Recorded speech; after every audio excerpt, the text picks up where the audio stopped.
আমাদের অনেক পরিত্যক্ত রড লাইট আমরা ফেলে দেই, সেগুলো হকাররা নিয়ে যেয়ে একটা শ্রেণীর মানুষের কাছে বিক্রি করে দেয়। ওখান থেকে কিছু কারিগর আছে যারা তাদের দক্ষতা দিয়ে আমাদের বাচ্চাদের জন্য নতুন নতুন খেলনা তৈরি করে। একসময় আমাদের মেলা মাঠঘাটে আমরা দেখতাম এই খেলনাগুলো পাওয়া যেত।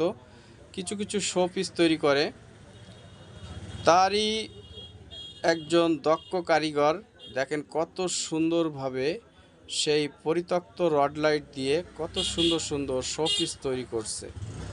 ওনার দক্ষতা দেখে মুগ্ধ হয়ে গেলাম। যদি ভিডিওটা ভালো লাগে সবাই লাইক শেয়ার করে পাশে থাকবেন। দেখেন কি সুন্দর একটা পাখি তৈরি করে ফেললো। দর্শক মনোমুগ্ধকর একটা ভিডিও তৈরি করলেন।